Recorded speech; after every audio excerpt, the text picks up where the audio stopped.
Hello everyone, मैं रमन कुमार रजक स्वागत करता हूं आप सभी का अपने यूट्यूब चैनल पर। दोस्तों, आज की जो चर्चा का विषय है वो है मन की बात। हम लोग कर रहे थे और इस संबंध में 2 एपिसोड हम लोगों ने दे दिए आपको और ये है एपिसोड नंबर 3।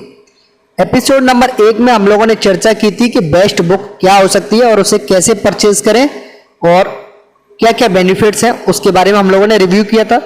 दूसरा था कि जो मॉडल नोटिफिकेशंस हैं उसमें डेट्स क्या है, एग्जाम की डेट क्या है, क्रूशियल डेट्स क्या है, एजुकेशनल क्वालिफिकेशन कितनी चाहिए, सर्विस क्वालिफिकेशंस कितनी चाहिए और इसके अलावा फॉर्म को कैसे भर सकते हैं जीडीएस टू पीए वाले को, वो हम लोगों ने देखा। एपिसोड नंबर 3 की बात करें तो इस एपिसोड नंबर 3 में हम लोग सबसे पहले देखेंगे क्या कि कैटेगरीज के बारे में देखेंगे कि कौन किस कैटेगरी में आता है, ए कैटेगरी में कौन है, बी में कौन है, सी में कौन है, कैटेगरीज के बारे में जानेंगे। इसके अलावा जो डेट्स हैं उनको भी एक बार हम लोग जल्दी जल्दी देख लेंगे।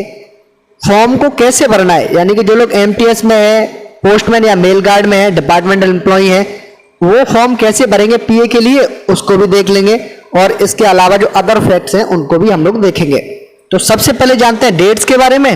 डेट्स है, डेट ऑफ नोटिफिकेशन थी आपकी सर्किल से जो आनी थी वो 23 थी। ये महाराष्ट्र सर्किल का था, आप लोग इसको ध्यान रखेंगे, आपके सर्किल्स के अलग अलग आएंगे। लेकिन जो डेट्स याद रखने वाली हैं वो सिर्फ और सिर्फ ये वाली डेट्स हैं और आपको जो याद रखनी है वो 2 डेट्स आपको याद रखनी है, वो ये है।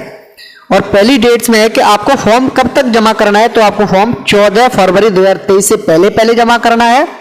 आपका एग्जाम होगा 12 मार्च को, एडमिट कार्ड आएंगे आपके 6 मार्च को। तो 3 डेट्स आपको याद रखनी है, बाकी की डेट्स आपके लिए नहीं है। एग्जाम 10 बजे से होगा, सभी सर्कल्स में एक साथ होगा, पेपर 1 और 2 दोनों एक साथ में होंगे, ये आपको ध्यान रखना है। और नेक्स्ट, वैकेंसीज आपको अलग अलग प्रोवाइड करवा दी जाएंगी। वैकेंसी से संबंधित आपका जो नोटिफिकेशन है वो अलग से आता है, तो आप लोग इसका भी ध्यान रखेंगे। एलिजिबिलिटी क्राइटेरिया की बात करें, कैटेगरी की बात कर रहे थे हम लोग, कैटेगरीज कौन किस कैटेगरी में आएगा इसके बारे में चर्चा कर लेते हैं। तो सबसे पहले है कैटेगरी ए। कैटेगरी ए में कौन आता है? कैटेगरी ए में आते हैं वो लोग जो जीडीएस में जो लोग पोस्टमैन में है, यानी कि जो लोग पोस्टमैन में है, लेवल 3 में है, पोस्टमैन में है या मेल गार्ड में है, उनके लिए पोस्टमैन से पीए या मेल गार्ड से पीए के लिए जो टाइम था वो था 3 ईयर का, ये ध्यान रखना है। और दूसरा ये है कि जो लोग एमटीएस में थे, एमटीएस से पोस्टमैन में चले गए हैं या मेल गार्ड में चले गए हैं, यानी कि लेवल 1 + 2 + 3 एमटीएस में थे, पोस्टमैन या मेल गार्ड में चले गए हैं, total service MTS plus postman या मेल गार्ड अगर ये 5 ईयर हो गया है तो भी आप लोग कैटेगरी नंबर 1 में आने वाले हैं। हो गया, डन। दूसरा ये है कि जो लोग लेवल 2 में थे, लेवल 2 में है, जैसे अगर किसी ने 1 में ज्वाइन किया और वो लेवल 2 में भी आ गए, यहां इन दोनों का जो टाइम पीरियड है अगर वो 5 साल हो रहा है तो भी आप लोग पीए का एग्जाम दे पाएंगे। नेक्स्ट, जो लोग लेवल 1 में है, यानी कि जो लोग एमटीएस में है और पीए के लिए एग्जाम देना चाहते हैं और उनको 5 ईयर हो गई है तो भी वो लोग एग्जाम दे पाएंगे। सिंपल सा कहने का क्या मतलब है? कहने का मतलब सिंपल सा ये है कि कैटेगरी ए में एमटीएस टू पीए 5 साल अगर हो गई है वो आएंगे, पोस्टमैन या मेल गार्ड से पीए 3 वर्ष हो गई है वो दे पाएंगे, या एमटीएस प्लस पोस्टमैन या मेल गार्ड में है और पीए का एग्जाम देना चाहते हैं, 5 साल अगर उनको हो गई है तो ये लोग आएंगे ग्रुप ए में। कैटेगरी ए में सिर्फ और सिर्फ ये लोग आने वाले हैं, यानी कि एमटीएस जिनको 5 साल हो गई हैं, पीए का एग्जाम देना चाहते हैं, एलिजिबल है कैटेगरी ए में। पोस्टमैन है या मेल गार्ड है, पीए का एग्जाम देना चाहते हैं, 3 साल हो गई हैं वो भी दे सकते हैं। एमटीएस में है, पोस्टमैन या मेल गार्ड में चले गए हैं, 5 साल रेगुलर सर्विस में हो गई है, दोनों को मिला करके, तो वो भी कैटेगरी ए में आएंगे। कैटेगरी ए को आप लोगों ने देख लिया। नेक्स्ट में है कैटेगरी बी। कैटेगरी बी में कौन आने वाला है?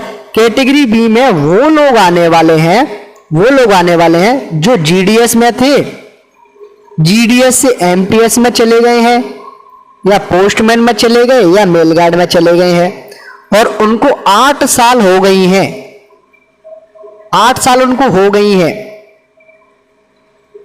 वो लोग एग्जाम दे पाएंगे। दूसरी कंडीशन इसी में से यही है कि जो लोग जीडीएस में थे, एमटीएस में चले गए हैं या पोस्टमैन या मेल गार्ड में चले गए हैं, और टोटल जो लेंथ है GDS plus MTS plus postman वाली, अगर वो सर्विस 5 साल है तो भी वो एग्जाम दे पाएंगे। ये कौन सा पेज है सर? ये तो दोनों बातें समझ में नहीं आई, ये दोनों बातें हमें समझ में ही नहीं आई, और यही तो पॉइंट था, यही तो पॉइंट है मेरे दोस्त, यही तो आपको समझना है। अब समझने वाली बात यह है कि जो लोग 17/6/2022 से पहले पहले जीडीएस में थे, 17/6/2022 से पहले पहले जीडीएस में थे, उन लोगों के लिए जीडीएस टू पीए था 5 साल। जो लोग 17/6/2022 के बाद में ज्वाइन करेंगे, बाद में ज्वाइन किया है, वो लोग जीडीएस में है, पीए का एग्जाम देना चाहते हैं, उनके लिए 8 ईयर था। ये थी कैटेगरी सी आपकी लास्ट वाली, ये भी आप लोगों ने देख ली। ग्रुप बी समझ में नहीं आ रहा सर, यहां पर 8 साल भी है और यहां आप कह रहे हो 5 साल भी है, और ये जो 5 वाला था ना, ये 13 जनवरी 2023 को ही तो आया है।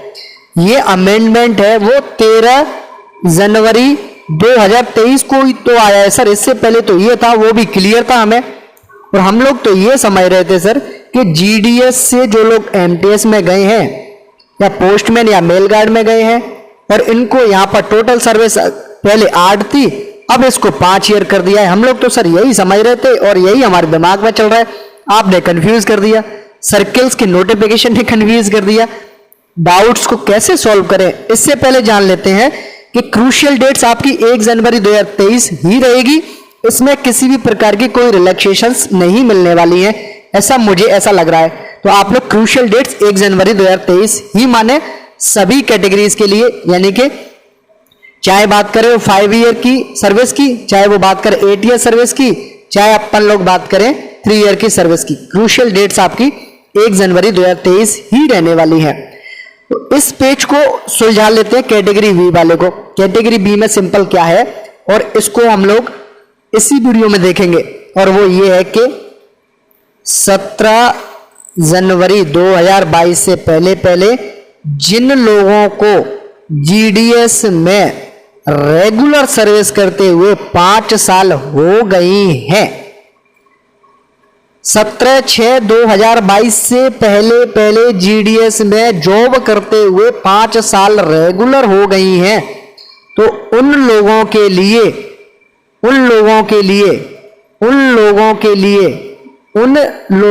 लिए ये जो रूल था वो 5 ईयर है। दोबारा से समझता हूं, दोबारा से समझो। 17/6/2022 से पहले पहले किसी को जीडीएस में 5 साल हो गई थी, जीडीएस में 5 साल हो गई थी, जीडीएस में 5 साल हो गई थी, और वो लोग अब या तो जीडीएस में ही है या यहां से जाकर के एमटीएस में चले गए हैं या पोस्टमैन या मेल गार्ड में चले गए हैं, तो उनके लिए आज भी 5 ईयर ही रखी गई हैं। डेट्स बता देता हूं अब लोगों को। 17/6/2022 इसका मतलब है कि जिन लोगों को 16/6/2017 से पहले पहले वाले हैं, या 16/6/2017 को भी किसी ने ज्वाइन किया है, तो उनको 17/6/2022 तक 5 साल हो गई, वो लोग एग्जाम दे पाएंगे पीए का। 16/6/2017 को ज्वाइन किया है या इससे पहले कभी भी ज्वाइन किया, 2016, 14, 15, 13, 12, 10, इस डेट से पहले अगर ज्वाइन किया है तो उनके लिए 5 ईयर ही है। और जिन लोगों ने 18/6/2017 के बाद में ज्वाइन किया है,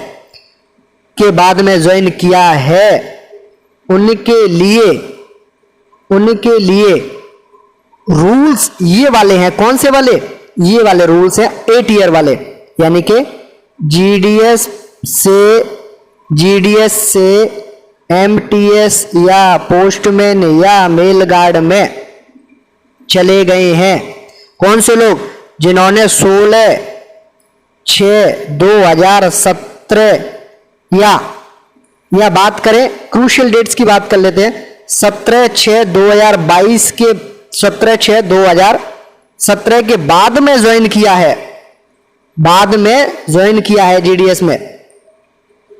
फिर से रूल्स को समझें, रूल्स को फिर से समझने की कोशिश करें, पेचीदा है थोड़ा सा, फिर से समझने की कोशिश करें कि जिन लोगों ने 17/6/2022 तक जिनकी जीडीएस में ज्वाइनिंग 5 साल हो गई है, उनके लिए तो 5 ईयर का रूल है। बाकी के लिए कितने का है? बाकी के लिए है 8 ईयर का। बाकी के लिए 8 ईयर का है।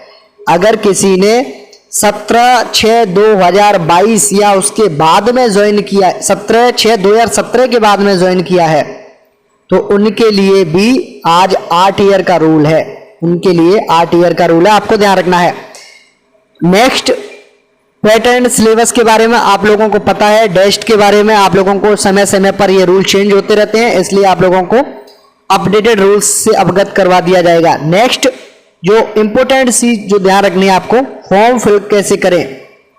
तो यहां पर आपको फोटो चिपकाना है, फोटो को अटैच करेंगे डिवीजन या यूनिट के हेड, सिंपली आपको अपना फोटोग्राफ को चिपकाना ही है। पर्टिकुलर्स कैसे भरेंगे? पर्टिकुलर्स को आपको लिखना है ब्लॉक लेटर्स में, यानी कि आप इस तरीके से बड़े अक्षरों में नाम लिखेंगे। छोटी ABCD में आप लोग लिखने का प्रयास ना करें, आपका नहीं माना जाएगा। ब्लॉक लेटर्स में ही आपको लिखना है। यहां पर लिखना है आपको पूरा नाम। नेक्स्ट में है जेंडर, पुरुष हैं या जो लोग बॉयज हैं, बॉयज के लिए है मेल, महिलाएं या गर्ल्स के लिए है फीमेल, अन्य के लिए है ट्रांसजेंडर। डेजिग्नेशन में आप लोग क्या लिखेंगे? आप लोग MTS में हो या पोस्टमैन में हो या मेल गार्ड में हो, जो भी है आप लोगों को वो अपना लिखना है। किस आप डिवीजन में हो, किस यूनिट में हो, वो लिखना है। 5 नंबर के कॉलम में आपको अपनी डेट ऑफ बर्थ लिखनी है। इसके अलावा आपको 10th की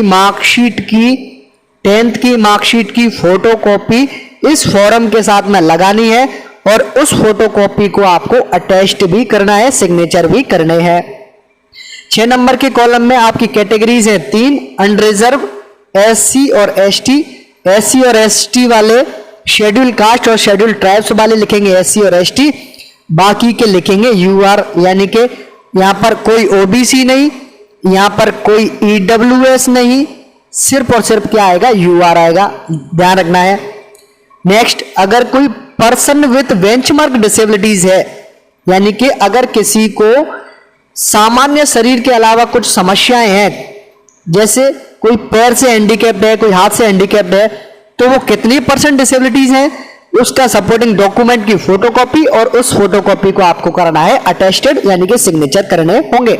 7 नंबर कॉलम में।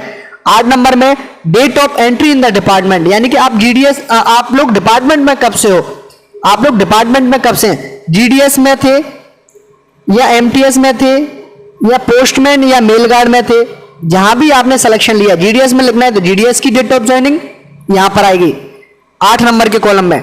MTS में डायरेक्ट ज्वाइन किया है तो MTS की डेट ऑफ ज्वाइनिंग, पोस्टमैन या मेल गार्ड में ज्वाइन किया है तो पोस्टमैन या मेल गार्ड की ज्वाइनिंग, यानी कि विभाग में आपने पहली बार कब ज्वाइनिंग ली वो लिखना है। 9 नंबर के कॉलम में लिखना है कि आप लोगों ने लेवल 1 में कौन सी पोस्ट पर थे, लेवल 2 में थे तो कौन सी पोस्ट पर थे, लेवल 3 में है तो कौन सी पोस्ट पर हैं, ये आपको ध्यान रखना है। नाम लिख दिया, उसके बाद में कब से है और कब तक थे। अगर कोई लेवल 1 में ही किसी ने ज्वाइन किया, MTS में किसी ने ज्वाइन कर लिया लेवल 1 में, कब डेट ऑफ ज्वाइनिंग कब है? जब से आपने डिपार्टमेंट में आए, किसी प्रकार का कोई प्रमोशन नहीं है तो कब से कब तक है, तो आप लोगों को लिखना है जारी, यानी कि आप लोग अभी भी इसी पोस्ट पर हैं। अगर आप लोग MTS में थे, पोस्टमैन में चले गए हैं या मेल गार्ड में चले गए हैं, यानी कि लेवल 3 में चले गए हैं आप लोग, MTS लेवल 1 से सीधा लेवल 3 में गए हैं, तो लेवल 1 में कब से कब तक थे, किस पोस्ट पर थे, लेवल 3 में कब से है और कब तक थे वो लिखना है। अगर आप लोग लेवल 3 में आज भी हैं तो लिख सकते हैं जारी, यानी कि कंटिन्यू कर रहा हूं मैं अपनी सर्विस। नेक्स्ट, अगर आप लोग GDS से गए हो, GDS से MTS में गए हैं या पोस्टमैन या मेल गार्ड में गए, तो GDS में कब से कब तक थे, कितनी सर्विस आप लोगों ने की है वो लिखना है। और 11 नंबर में लिखना है कि आपकी टोटल सर्विस कितनी हो गई 1/1/2023 तक, वो लिखना है। टोटल सर्विस आपकी कितनी होगी लेवल 1 और लेवल 2 और लेवल 3 को जोड़ करके, एक 2023 तक, वो लिखना है। जीडीएस में आपने कितनी सर्विस की है, कितने साल की है, कितने महीने की है, कितने दिन की है, वो लिखना है। और इसके अलावा आप लोग किस कैटेगरी में हो, कैटेगरी ए में हो, बी में हो, किस में हो, वो लिखना है आपको कैटेगरीज। और क्या आप एपीएस में काम करते थे, आर्मी पोस्टल सर्विस में काम करते थे, करते हैं तो यस, नहीं करते हैं तो नो। और अगर आपके ऊपर कोई पेंडिंग केस चल रहा है, डिपार्टमेंट से संबंधित कोई पनिशमेंट मिला हुआ है, अगर मिला हुआ है तो यस और उसकी डिटेल्स, और नहीं मिला हुआ है तो नो या फिर निल।